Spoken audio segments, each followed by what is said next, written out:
잠 엄청 안 들면 스트레스 받으니까 이게 어려워요.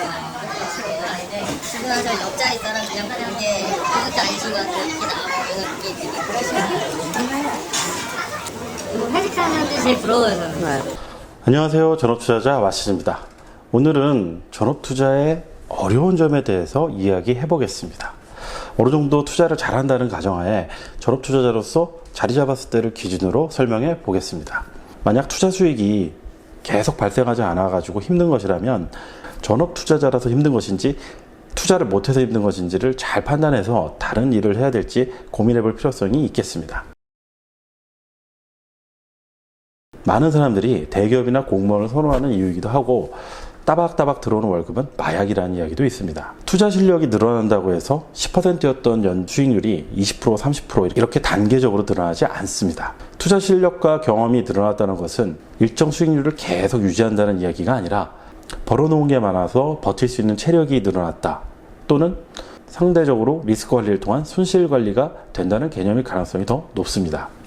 극소수 투자자만이 매년 일정 수준의 수익률을 유지할 수 있는 것이 주식시장이고, 많은 사람들이 한두 번 정도는 자신의 수익이라든가 계좌를 공개하고 수익률을 공개할 수 있겠지만 3년, 5년, 10년 이렇게 지속적으로 수익률을 공개할 수 있는 사람은 정말 많지 않을 것입니다. 개인 투자자만의 문제가 아니라 최고의 우수 인력이 체계적인 교육과 관리를 통해 운영하는 펀드도 비슷한 상황이라고 볼 수가 있습니다.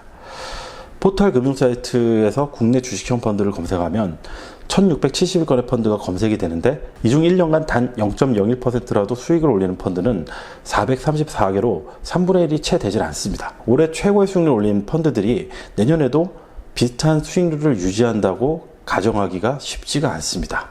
과거 유명했지만 사라졌던 많은 펀드들을 봐도 그럴 가능성이 높다고 생각할 수 있습니다. 시장의 특성이 이렇기 때문에 전업 투자자로서 가장 힘든 부분이 수익이 안 나는 기간을 버티는 일일 것입니다.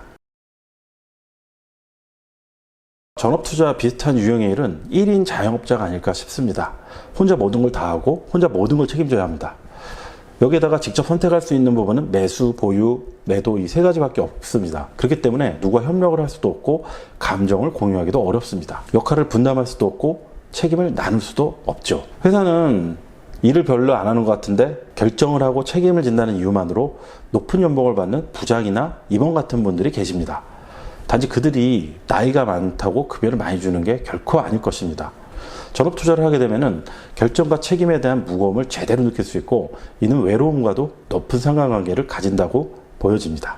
얼마 전 다른 투자자분들과 모임을 가졌는데 참석자분 중에서 한 분은 수술을 앞두고 있는데 나와주었고, 또 한 분은 해외에 나갔다가 비행기가 연착돼서 하루 늦게 귀국했는데 귀국하자마자 바로 모임에 참석해 주셨습니다.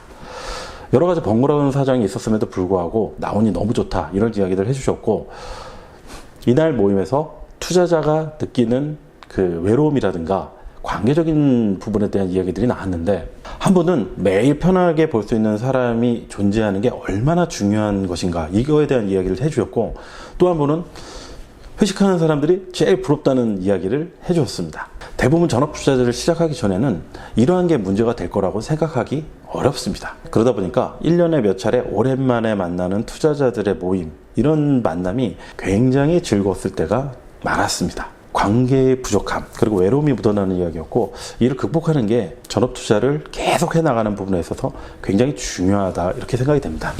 이러한 구조적인 측면으로 보면 인간의 욕구를 구조적으로 설명한 매슬로우의 5단계의 욕구가 있는데, 최상위의 자아실현의 욕구라는 측면이 있습니다. 근데 이 부분을 투자 수익을 크게 올리거나 경제적 자유를 어느 정도 실현을 해서 충족을 시키더라도 두 번째, 세 번째 있는 관계와 밀접한 상관관계가 있는 존경의 욕구나 애정과 공감의 욕구의 결핍을 느끼기가 쉽습니다. 성공한 투자자 중에서 자신의 투자 수익과 이해관계하고는 관계없이 강연을 하고 모임을 만들고 그리고 책을 저술을 한다든가 이런 활동을 하시는 분들이 계시는데, 이것도 관계와 그리고 공감 그리고 애정, 이런 욕구로 인해서 이제 이런 일들을 하지 않나 이제 생각해 볼 수 있겠습니다. 이러한 어려움은 전업 투자 초창기에는 느끼기가 쉽지가 않습니다. 자리를 잡기 위해서 열심히 연구하고 공부를 하다 보면은 시간도 굉장히 빨리 가고 노력을 집중하기 때문에 잡생각을 할 생각이 없어지기 때문에 그럴 수도 있겠습니다. 직장인으로서 재테크 수단으로 주식 투자를 하는 분이라면 너무 일이 바쁘고 일이 힘들어가지고 정말 그만두고 싶은 마음이 아니라면 직장 생활은 어느 정도 유지해 가면서 동료라든가 사회적인 관계를 유지하며 주식 투자를 키워가는 게 금전적인 측면을 떠나서 인생이라든가 삶의 행복 그리고 만족도 이런 측면에서 보다 더 나은 선택이 될 수가 있는 점을 한 번 더 생각해 볼 필요성이 있겠습니다. 지금까지 전업투자의 어려움에 대해서 이야기해 보았습니다. 도움이 되셨다면 좋아요하고 구독 부탁드리겠습니다. 이상 전업투자자 마시즈였습니다.